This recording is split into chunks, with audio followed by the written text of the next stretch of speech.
We need to find x. Well, the rule is on the secant it's the same as yesterday.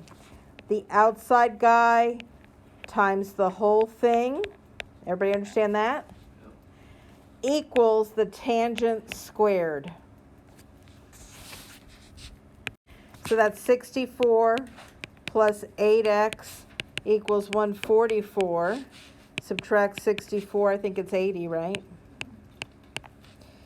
8x equals 80, x equals 10.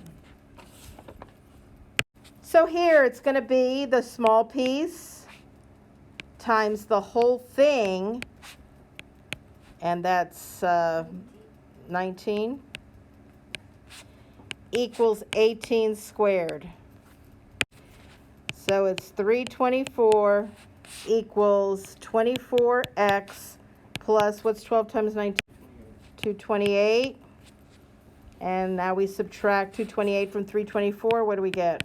96. And x equals 4. So now we put a 4 in here, and we get 8 plus 7 is 15, plus 12 is 27.